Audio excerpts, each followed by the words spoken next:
말씀을 갈급해하며 또한 찬양할 때 기쁨이 넘치는 우리 심령을 아시죠. 말씀 신약 마태복음 28장 18절로 20절 말씀 봅니다. 신약 52페이지입니다. 마태복음 28장 18절로 20절. 자, 우리 한 목소리로 다 같이 봉독합니다. 시작. 예수께서 나와 말씀하여 이르시되 하늘과 땅의 모든 권세를 내게 주셨으니 그러므로 너희는 가서 모든 민족으로 제자를 삼아 아버지와 아들과 성령의 이름으로 세례를 베풀고 내가 너희에게 분부한 모든 것을 가르쳐 지키게 하라. 볼지어다 내가 세상 끝날까지 너희와 항상 함께 있으리라 하시니라. 아멘. 하나님은 명령을 통해서 여러분과 저에게 당신의 뜻을 전달하십니다.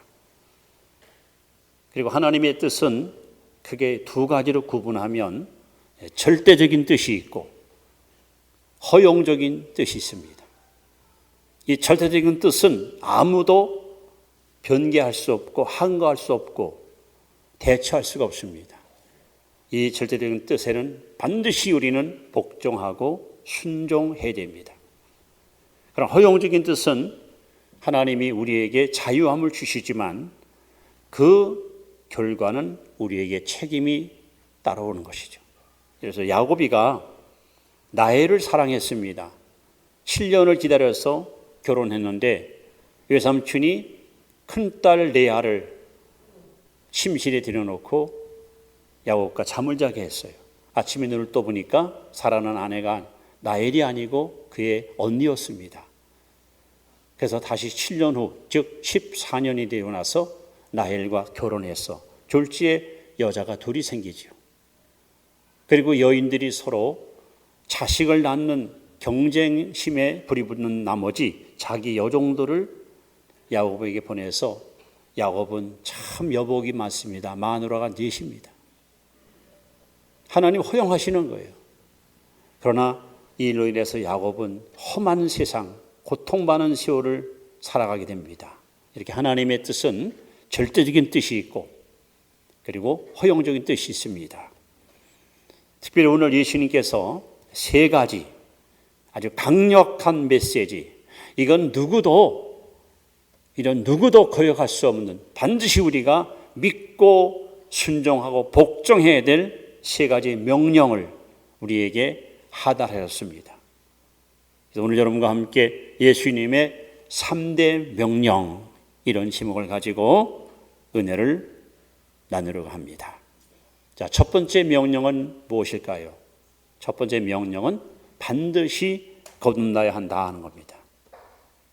요한복음 3장 3절과 5절에 보시면 사람이 거듭나지 아니하고는 하나님을 볼 수 없다. 거듭나지 않고는 하늘나라에 갈 수 없다. 이건 절대적인 하나님의 명령입니다. 이 땅에 태어난 사람 치고 어느 누구라도 거듭나지 않고는 절대로 구원을 받을 수 없고 천국에 갈 수가 없습니다. 모태신앙이라고요? 그것도 안 됩니다. 아버지가 목사님이라고요? 그것도 안 됩니다. 새벽기도 열심히 나오고 교회 봉사 많이 했다고요? 그것도 안 됩니다. 반드시 거듭나야 됩니다. 이 거듭남의 교훈은 요한복음 3장에 아주 자세하게 소개되는데 어느 날 한밤중에 니고데모라는 사람이 예수님을 찾아왔습니다. 아마 사람을 의식한 나머지 사람들의 눈을 피해서 조용히 예수님을 찾아와서 예수님께 여러 가지 자문을 구하게 됩니다. 그때 예수님께서 직설적으로 이 사람한테 니고데모, 그대는 반드시 거듭나야 됩니다 하는 겁니다. 니고데모는 깜짝 놀랐습니다. 나이가 한 70이 된 노인인데 아니 내가 어머니 뱃속에 또 들어갔다 나오란 말인가? 도저히 예수님의 말씀이 이해가 안 됐습니다. 예수님께서 말씀합니다. 육으로 하는 것은 육이요 영으로 하는 것은 영이다.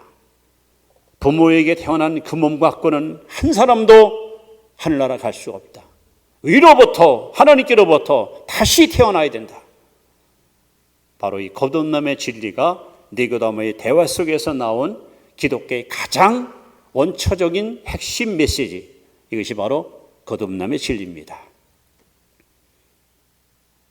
19세기 미국을 비롯해서 전 세계를 다니며 수많은 영혼들을 깨우고 살렸던 조지 위필드라는 유명한 복음 전도자가 있습니다. 이분이 한번 복음을 선포하면 모인 회중들이 뒤집어집니다. 변화받습니다. 회개합니다. 새로운 피조물로 거듭나는 획기적인 역사가 끊임없이 나타납니다. 한 젊은 청년이 이분의 메시지를 듣고 너무 은혜를 받았습니다. 세상에 저렇게 설교 잘하시다니, 저렇게 훌륭한 목사님이 계시다니. 그는 자원해서 목사님, 제가 평생 목사님을 따라다니면서 목사님을 돕겠습니다. 목사님의 수발을 돕겠습니다. 스스로 제가 비서가 되고 또 운전자가 되겠습니다. 고맙네 청년. 그렇게 하게. 이 청년은 어딜 가든지 목사님을 모시고 다니면서 그 위대한 메시지를 듣는 즐거움과 행복을 만끽하게 되었습니다. 그런데 몇 년 동안 위필드 목사님을 따라다니면서 이상한 일이 하나 발견되었습니다. 어딜 가든지 목사님은 똑같은 메시지, 똑같은 설교를 동일하게 하시는 거예요.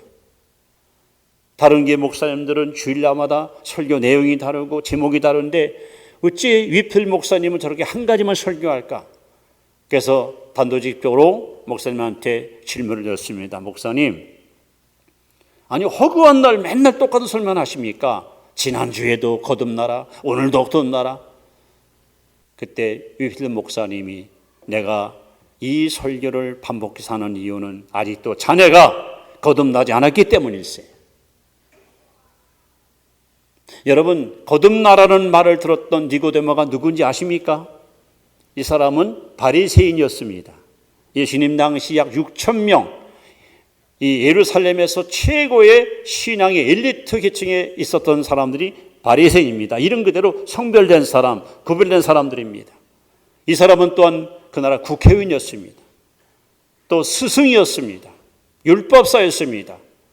많은 사람들에게 하나님 말씀을 가르치고 하나님 말씀을 갖다가 증거하는 그야말로 모든 사람에게 존경과 흠모의 대상이었습니다. 흠잡을 것이 없고 완벽한 인생을 추구하는, 거기다가 인품이나 그의 모든 성격조차도 하자가 전혀 없을 만큼 존경받는 그런 인물이었습니다. 우리로 말하면 대대로 예수 믿는 집안, 아버지가 총회도 하시고 할아버지가 목회도 하시고 거기다가 식구들이 하나님 말씀으로 철저히 무장돼 가지고 얼마나 진리를 바로 알고 율법을 잘 지키는지 누가 와서 아무리 더도 먼지가 날 만큼 완벽한 삶을 살았던 사람들이 바로 이 니고데모입니다. 이 사람은 전혀 하나님을 모르는 사람이 아닙니다. 누구보다도 하나님을 잘 알고 그 하나님을 갖다가 많은 사람에게 증거하고 가르치는 그야말로 스승 중에 스승이었습니다. 그런데 예수님이 이 사람을 향하여 당신은 반드시 거듭나야 됩니다. 여러분, 주님은 오늘도 우리에게 말씀합니다. 여러분의 이름을 부르며 여러분을 한 사람 한 사람 지명하면서 아무개 누구야? 너는 반드시 거듭나야 된다. 왜 우리는 거듭나야 됩니까? 우리는 아담의 후손입니다. 다시 말하면 죄인입니다. 에베소 2장 1절로 3절에 보시면 우리는 허물과 죄로 죽은 자였고 공중의 권세잡은 원수 마귀를 섬기거나 따르는 자였고 하나님 앞에 본질상 진노받을 수밖에 없는 저주의 자녀들이었습니다. 우리는 죄 가운데 태어나 죄 가운데 살다가 결국 죄값으로 영원한 멸망을 당할 수밖에 없는 그야말로 불행한 아담의 후손입니다. 아무리 훌륭한 부모님, 좋은 교육, 아름다운 환경 속에서 우리가 성장했을지라도 하나님께로부터 의로부터 하나님이 주시는 새 생명을 받지 아니하면 어느 누구도 하나님의 자녀가 될 수 없고 하늘나라에 들어갈 수가 없습니다. 그래서 여러분, 기독교의 최대의 그리고 가장 위대한 진리가 뭡니까? 반드시 두 번 태어나야 되는 거예요. 부모를 통해서 태어난 것 갖고는 안 됩니다. 하나님께로부터 의로부터 다시 태어나야 우리는 구원받은 자요 하나님의 자녀가 될 천국을 상속받을 수가 있는 것입니다. 그런데 우리는 어떻게 거듭날 수 있습니까? 예수님이 이 땅에 오셔서 최초로 선포했던 메시지가 뭡니까? 마가복음 1장 15절에 때가 찼고 하나님 나라가 가까웠으니 회개하고 복음을 믿으라. 회개하고 복음을 믿으라. 회개가 우선입니다. 지금은 농사철입니다. 논마다 모를 심고 밭마다 씨를 뿌려서 새로운 새싹이 움돋는 계절입니다. 아무리 무지한 농부라도 묵은 땅에다가는 씨 뿌리지 않습니다. 굳은 땅에다가는 씨를 절대로 파종하지 않습니다. 갈아엎어야 됩니다. 뒤집어 엎어야 됩니다. 그리고 씨를 뿌려야 좋은 열매를 기대할 수 있습니다. 우리의 심령이 새로워져야 됩니다. 옛사람이 새사람으로, 어둠의 사람이 빛의 사람으로 변화되어야 됩니다. 그래서 회개해야 됩니다. 거듭남의 비결은 예수님 요한복음 1장 12절에 영접하는 자, 곧 그 이름을 믿는 자들에게는 하나님의 자녀가 되는 권세를 주었으니 나를 구원하기 위해서 하늘 영광을 떠나 이 땅에 오시어 십자가에 내리신 죽으시고 죽은 지 사흘 만에 부활하신 예수 그리스도를 나의 주, 나의 하나님으로 여러분 마음의 문을 열고 영접할 때, 그래서 그분이 내 마음에 오셔서 좌정하시고 나를 다스릴 때 바로 이것이 거듭나는 겁니다. 여러분이 거듭난 사람이라면 부인할 수 없는 증거가 있습니다. 로마서 14장 17절에 하나님의 나라는 먹는 것과 마시는 것이 아니 오직 성령 안에서 의와 평강과 희락이라. 내 안에 천국이 임하면, 내 안에 예수님이 들어오시면 증거가 따라와요. 세 가지. 첫째 의, 둘째 평강, 셋째 희락. 여러분, 천국은 의로운 나라입니다. 거기는 죄가 없습니다. 어둠이 없습니다. 죽음이 없습니다. 저주가 없습니다. 천국은 평강의 나라입니다. 거기는 영원한 평화만이 강물처럼 흐르는 곳입니다. 천국은 기쁨의 나라입니다. 슬픔이 없습니다. 이별이 없습니다. 여러분 안에 의가 있습니까? 우리가 거듭나면은, 내 안에 천국이 들어오면, 내 안에 예수님이 들어오시면 죄가 싫어집니다. 거듭나기 전에는 죄와 손잡고 같이 걸었습니다. 같이 즐겼습니다. 근데 거듭나자마자 죄가 싫어집니다. 그렇게 좋아하던 취미, 그렇게 좋아하던 노래, 그렇게 좋아하던 친구가 다 싫어집니다. 멀어집니다. 오직 한 분 예수님은 사랑하고 싶고, 오직 한 분 그분만 섬기고 싶고, 거듭나면 여러분 안에 평안이 있습니다. 요한복음 14장 20절에 예수께서 말씀합니다. 평안을 너에게 주노니 곧 내가 주는 평안은 세상 것과 다르다 했습니다. 여러분 안에 이 평화가 있습니까? 아무리 세상이 요동치고 죄악의 물길이 사방에서 물려와도 내 속에는 평안은 누구도 뺏어갈 수 없는, 그래서 나 어느 곳에 있든지 늘 마음이 평하다, 그렇게 여러분 찬양하고 사십니까? 그리고 기쁨, 죄 사함받은 기쁨, 구원받은 기쁨, 하나님의 자녀된 기쁨, 천국을 맛보고 살아가는 기쁨, 여러분 이 속에 기쁨이 있으십니까? 주님은 오늘 말씀합니다. 당신은 반드시 거듭나야 된다는 거예요. 여러분, 애벌레가 껍질을 벗기고 나방 안 되면 날아갈 수 없습니다. 돌감나무는 아무리 겁을 주고 아무리 비료를 주고 아무리 잘 가꿔도 돌감나무밖에 열리지 않습니다. 참감나무 열리려면 참감나무와 접을 붙여야 됩니다. 우리가 아무리 교육을 받고 윤리, 도덕, 많은 교육을 여러분 이수할지라도 우리는 본질상 아담의 후손으로 태어났기 때문에 죄의 열매밖에는 맺을 수가 없습니다. 그런데 십자가의 보혈 피로 예수 그리스도로 말미암아 접붙임 받게 되면, 내 안에 새 생명이 들어오면 하나님이 원하시는 좋은 열매, 사랑, 희락, 화평, 오래 참음, 자비, 양성, 충성, 온유, 절제, 이런 열매가 주렁주렁 맺어지게 되는 것입니다. 여러분, 거듭나셨습니까? 구원 받으셨습니까? 하나님의 자녀이십니까? 하나님이 오늘 이리 와 하고 부르시면 천국에 들어갈 확신이 있으십니까? 거듭나지 않았다면 여러분 종교인에 불과합니다. 그냥 교회 다니는 교인에 불과합니다. 하나님의 자녀는 아닙니다. 요한일서 5장 12절에 아들이 있는 자에게는 생명이 있고 하나님의 아들이 없는 자에게는 생명이 없느니라. 여러분 안에 예수가 들어오면 여러분은 새 생명 얻은 거예요. 영원한 멸망을 우리는 받지 않습니다. 그러나 내 안에 예수 없으면 우리는 껍데기 신앙입니다. 열매 없는 무화과 나무같이 하나님께 버림받습니다. 그래서 예수님께서 가장 먼저 우리에게 강조하는 명령이 뭡니까? 그대는 거듭나야 된다. 다시 태어나야 된다. 부모에게 태어난 몸 갖고는 천국 못 간다. 하나님께로부터 위로부터 다시 태어나야 된다.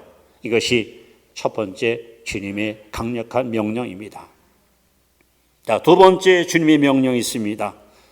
바로 오직 성령의 세례를 받아라. 성령 세례 받아라. 이것이 두 번째 명령이다. 그리고 이 명령은 어쩌면 예수님의 유언입니다. 사도행전 1장 4절 5절에 보시면 예수님이 감람산에서 하늘로 승천하기 직전에 제자들과 마지막 이별하는 장면이 나와 있습니다. 예수님께서 그들에게 말씀합니다. 사도와 같이 모이사 저에게 분바여 가라사대 예루살렘을 떠나지 말고 내게 들은 바 아버지의 약속의 성수를 기다리라. 요한은 물로 세례를 베풀었으나 너희는 몇 날이 못되어 성령으로 세례를 받으리라. 우리는 반드시 성령 세례를 받아야 됩니다. 여러분, 거듭나는 것이 죄 사함 받고 구원받는 것이 칭의, 믿음으로 의로운 것이라면 성령 세례를 받으면 우리는 성결의 사람, 송하의 사람으로 변화왔습니다. 마틴 루터의 말처럼 저와 여러분들은 구원받은 죄인입니다.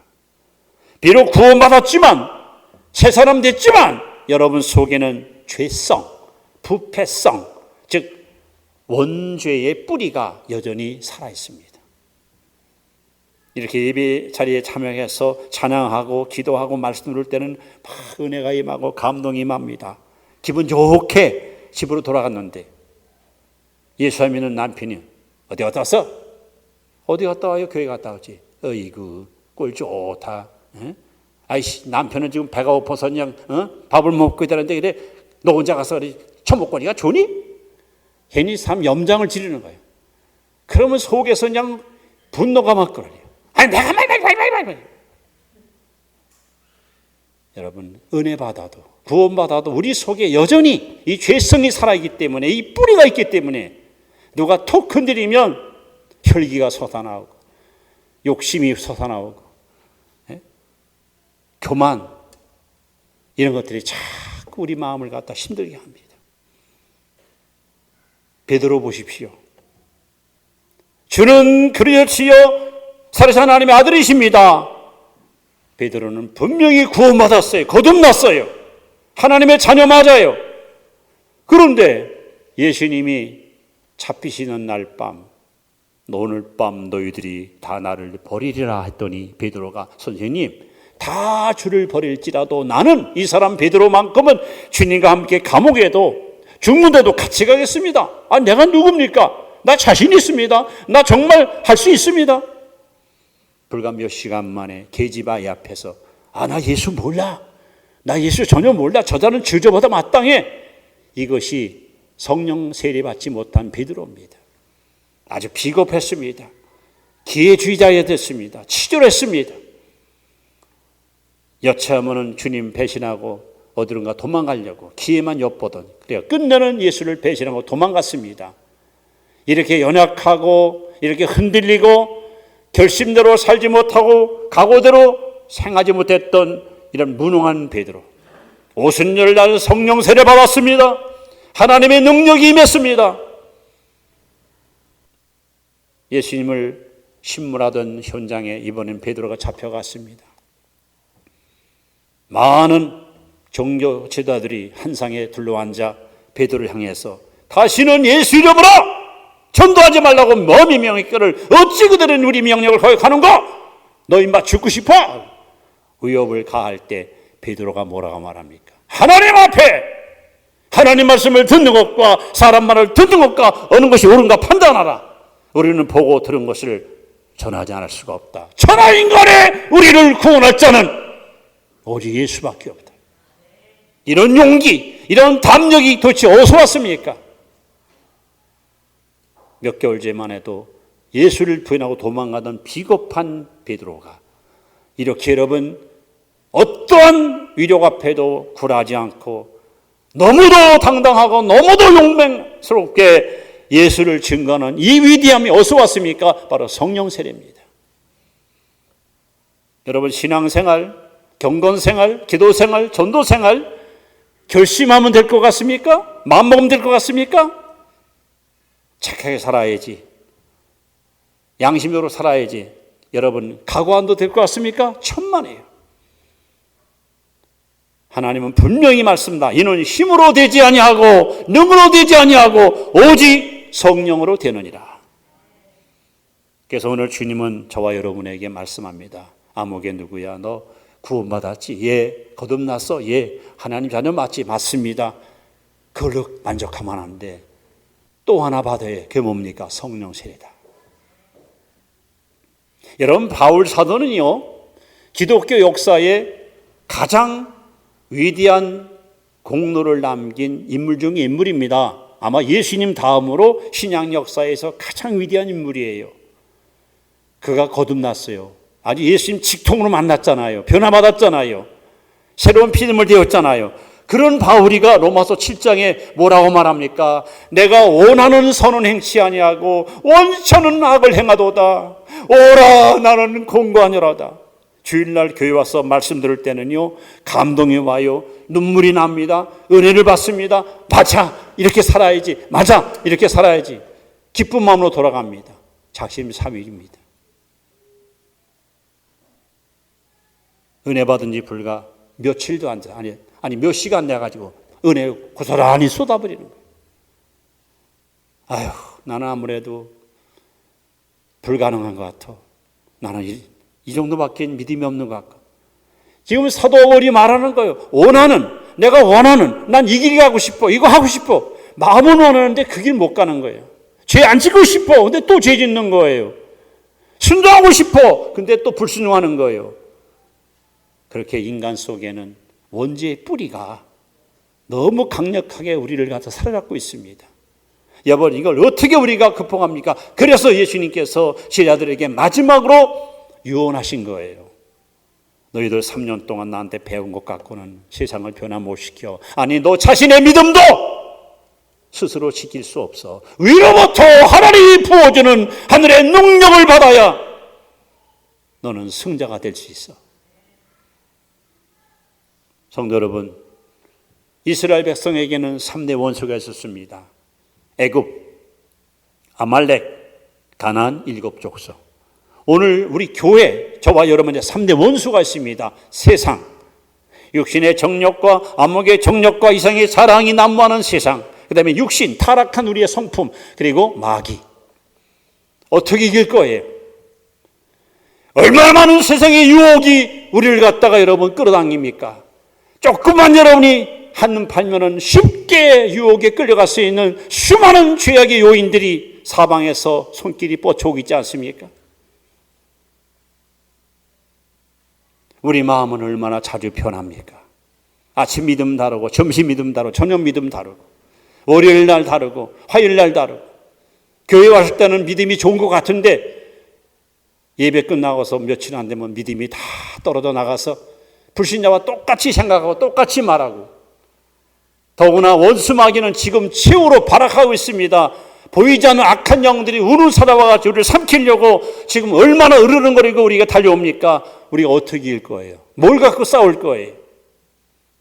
우리는 세상을, 우리는 육신의 소욕을, 우리는 원수 마귀를 싸워 이길 수 있는 어떤 능력도 어떤 힘도 없습니다. 그런데 성령 세례 받으면 내가 아니라 성령의 능력으로 세상을 이기고 육신을 이기고 마귀를 이기고 승리할 수 있습니다.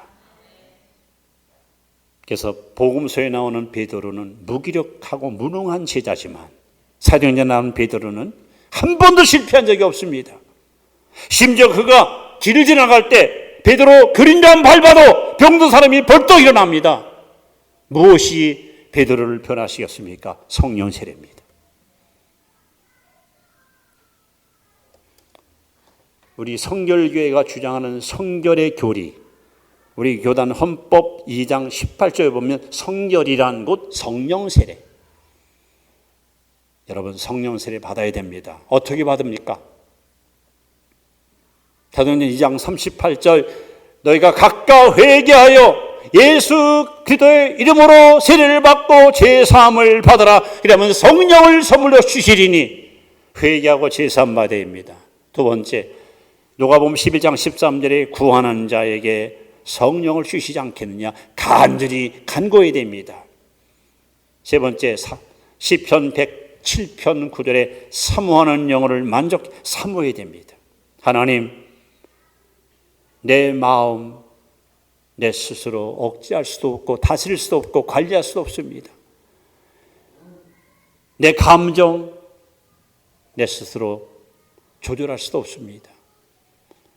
분노가 치밀을 때 이러면 안 되는다면서도 저는 어쩔 수 없이 분노의 노예가 되어서 분노를 폭발시키어 주변 사람들한테 상처를 주고 살아왔습니다. 진실하게 살아야지 수없이 입술을 깨물고 다짐했지만 내 생각에 잔머리 굴리고 얼마나 입으로 거짓말하며 이중적인 삶을 살아왔습니까? 여러분, 그래서 나는 이렇게 예수 믿지만 교회 다니지만 교회 식분을 갖고 예수님을 날마다 부르며 살고 있지만 실상 제 속에는 더러운 것들, 악한 것들, 불의한 것들이 너무나도 많이 존재하고 있습니다. 성령 세례 주세요. 성령의 불로 완전히 나를 태워 소멸시켜 주시고 깨끗하고 정결하고 거룩한 심령으로 나를 세워달라고 여러분 하나님께 간구하십시오. 하나님 뜻대로 살겠다고 몸부림치는데 하나님 여러분을 방관하시겠습니까? 그래서 우리는 반드시 이 악한 세대에 세상도 마귀도 자신도 이기기 위해서는 비결이 없습니다. 오직 성령 세례입니다. 그래서 예배서 5장 18절에도 술 취하지 말라, 이는 방탕한 것이니 오직 성령으로 충만함을 받으라 하고 하나님이 명하셨습니다. 이것이 두 번째 예수님의 명령입니다. 반드시 거듭나야 됩니다. 반드시 성령 세례 받아야 됩니다. 그래야 우리는 승리할 수 있습니다. 세 번째는 만민에게 복음을 전파하라. 이건 부활하신 예수님이 우물한 계류 같은 제자들에게 하신 명령입니다. 너희는 온 천하에 다니며 만민에게 복음을 전파하라. 가서 제자 삼으라. 땅과 인원의 증인되라. 선교하라는 거예요. 복음 선포하라는 거예요. 여러분, 선교는 하나님의 간절한 소원입니다.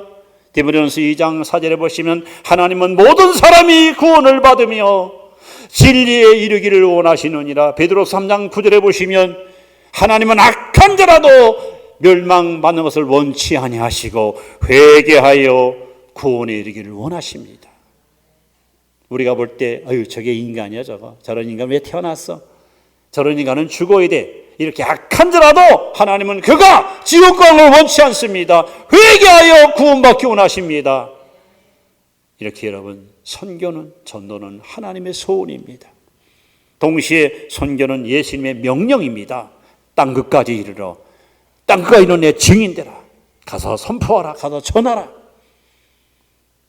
그리고 여러분, 선교는 성령님의 목적입니다. 오직 성령이 너에게 임하시면 너희가 권능을 받고 예루살렘과 온 유대와 사마리아와 땅까지 이르러 내 증인되리라. 하나님 왜 성령을 우리에게 부어주십니까? 복음 전하라고.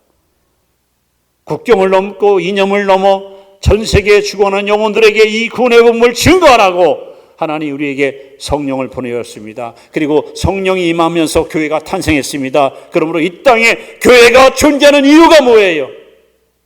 우리끼리 모여 예배드리고 점심 마시고 돌아가라고? 그게 교회의 존재의 목적이 아닙니다. 교회는 진리의 등대입니다. 교회는 구원의 방주입니다. 그래서 주님은 말씀해 눈을 들어 동서남북을 바라봐라.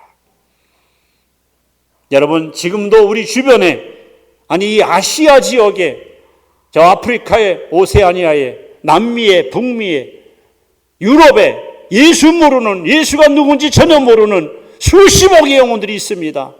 누가 가서 그들에게 예수님을 증거하여 그들을 죄악의 시궁창에서 끄집어낼 것입니까? 전하지 않으면 어찌 듣습니까? 듣지 않으면 어찌 믿습니까? 믿지 않으면 어찌 구원받습니까? 그래서 우리는 때를 어떤지 못든지 복음을 증거해야 됩니다. 그래서 제가 선교 지향적인 그런 교회를 늘 추구하면서 모든 역량을 거기다가 결집을 시켜서 할 수 있으면 예수 모르는 나라, 예수 모르는 지역에다가 교회를 세우고 선교사를 파송하고 그들을 후원하고 그들을 통해서 복음이 전 세계에 왕성히 전파되어 원수 마귀가 장악하던 영역을 완전히 깨부수고 그곳에 하늘나라 갖다가 세우는 일, 이것이 이 시대에 우리가 해야 할 우리의 사명 아닙니까? 많은 사람들이 예수님의 재림에 대해서 관심을 갖고 있습니다. 저에게도 그런 물어보는 사람이 있어요. 목사님, 예수님 언제 오셔요? 여러분, 저는 알고 있어요. 궁금하십니까? 500원 내세요. 성경에 써 있잖아요. 예수님 언제 오신다는 거. 제가 읽어드릴게요. 이 천국 복음이 모든 민족에게 증언되기 위하여 온 세상에 전파되리니 그제야 끝이 오리라. 여기 마태복음 24장 14절에 보시면 예수님이 언제 오시느냐? 복음이 전 세계에 전파된 다음에 오신다 그랬습니다. 그럼 이 시대에 여러분과 제가 할 일이 뭐냐? 복음을 듣지 못한 민족, 예수가 누군지 모르는 족속들에게 복음을 빨리 전파해야 됩니다. 그래서 저들로 하여금 우리와 같이 죄 사함 받고 구원 얻어 하나님의 자녀가 많이 여러분 증가돼서 온 세상 77억 영혼들이 복음을 듣고 회개하고 쉽게 돌아올 때 그때 주님이 오십니다. 저는 이런 이야기를 수없이 외쳤습니다. 대한민국에서 가장 진정한 애국자가 누굽니까? 누가 애국자일까요? 성경적으로 제가 여러분 앞에 물어보는 거예요. 진짜 애국자가 누구예요? 죄 안 짓고 예수 잘 믿는 사람이 애국자입니다. 왜 그럴까요? 하나님은 말씀합니다.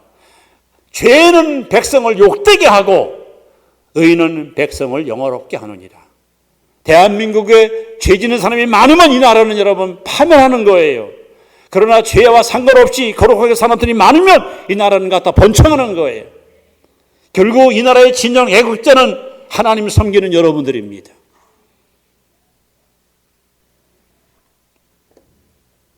우리는 이 땅에서 자타가 인정하는 스타는 못 되더라도 하늘나라의 스타는 될 수 있습니다. 다니엘서 12장 3절에 보시면 많은 사람을 옳은 대로 인도한 사람은 궁창에 빛나는 별과 같으리라. 천국의 스타가 누굽니까? 전도 많이 한 사람이에요. 여러분 천국 가서 보세요. 순교자 다음으로 제일 상이 큰 사람이 전도 많이 한 사람이에요. 지금 수많은 영혼들이 굶주려 내게도 예수를 전해주시오, 내게도 복음을 알려주시오. 여러분 주변에서 몸부림치는 영혼들의 소리가 들리지 않습니까? 주님은 오늘 우리에게 명하십니다. 가서 제자 삼으라. 만민에게 복음을 전파하라. 여러분 주저하지 마십시오. 망설이지 마십시오. 믿지 않는 이웃들에게 찾아가서 예수님을 갖다 담대히 여러분 증거하십시오. 일단 씨를 뿌리면 자라는 하나님이 자라게 하십니다. 자, 이제 이렇게 하나님의 세 가지 명령을 말씀했습니다. 이 말씀을 이렇게 결론을 이렇게 짓습니다. 자, 거듭남 뭘 말합니까? 구원받아야 됩니다. 교회 다녔는데 오랫동안 교회 와서 예배드렸는데 구원 못 받으면 무슨 소용이 있습니까? 제일 불쌍한 사람이죠. 예수 믿고 구원 받으면 우리는 반드시 거듭나야 됩니다. 성령 세례 뭡니까? 승리입니다. 하나님은 이기는 교회를 원하시고 승자를 찾지 패배하고 무너지는 사람 원치 않습니다. 여러분 이기는 자가 되어야 됩니다. 그리고 복음 전파 뭡니까? 상급입니다. 여러분 하늘나라 가서 상급 많이 받으세요. 하늘 가서 하나님께로부터 칭찬 많이 받으세요. 가장 위대한 상급은 바로 전열매입니다. 얼만큼 전도가 귀하냐? 누가복음 15장 7절에 예수께서 말씀합니다. 이러므로 한 죄인이 회개하고 주께 돌아오면 하늘에는 의인 99보다 기뻐하느니라. 죄인 한 사람이 회개하고 돌아오면 천국에는 의로운 사람 99보다 더 기뻐한다 그랬습니다. 하나님의 뜻은 확고합니다. 절대 하나님 뜻은 변하지 않습니다. 하나님은 지금도 명령하십니다. 아무개야 거듭났느냐? 아무개야 성령 세례 받았느냐? 아무개야 가서 복음을 전했느냐? 우리는 명령 앞에 우리는 복종해야 됩니다. 예, 제가 이렇게 하겠습니다. 예, 제가 이렇게 살겠습니다. 여러분 복종하십시오. 그래서 주님의 명령을 잘 받들어 섬김으로 하나님께로부터 정말 칭찬받고 인정받고 쓰임받고 상급받는 축복의 주인공으로 그렇게 살아가기를 기대합니다. 기도하겠습니다. 하나님, 오늘 이 시간에 예수님께서 우리에게 세 가지를 명하셨습니다. 당신은 반드시 거듭나야 됩니다. 2번 태어나야 됩니다. 그리고 그대는 반드시 성령 세례 받아서 원죄의 뿌리로부터 성결하고 거룩한 삶을 살아야 된다고. 그리고 너는 나가서 만민에게 복음을 전파하여 죽어가는 영혼을 살리라고. 하나님 3대 명령 저희들 꼭 실천하고 꼭 수행해서 하나님의 뜻을 이루어가는 순종의 자녀들이 되게 하여 주옵소서. 예수님 이름으로 기도드리옵나이다. 아멘. 오늘 주신 말씀을 붙들고 하나님, 제가 이렇게 순종하고 살겠습니다는 다짐의 기도를, 결단의 기도를 하나님께 다 같이 고백합니다. 기도하겠습니다. 살아계신 아버지, 감사합니다. 예수님의 절대 명령 앞에 우리가 무슨 말로 변명하며 핑계를 댈 수 있겠습니까? 거듭나야 됩니다. 성령 세례 받아야 됩니다. 가서 열심히 선교하고 복음 전파해야 됩니다. 이거는 타협할 것이 없습니다. 반드시 이대로 믿고 따르고 복종할 뿐입니다. 그래서 하나님, 이 땅에 사는 동안 후회 없는 인생, 부끄럽는 인생을 살아가는 성도 공동체, 복된 성도들 되게 하여 주옵소서. 아버지, 저들이 이와 같은 순종의 믿음을 가지고 이 땅에 살아 숨쉬는 동안 최후의 그날까지 하나님 앞에 충성하고 헌신하며 그리고 봉사하기를 원합니다. 이 교회와 사는 성도들을 그렇게 하나님 들어 쓰시고 저들을 통해서 마음껏 영광을 받아 주옵소서. 감사하고 예수님 이름으로 기도드리옵나이다. 아멘. 자리에 일어나셔서 찬송 3장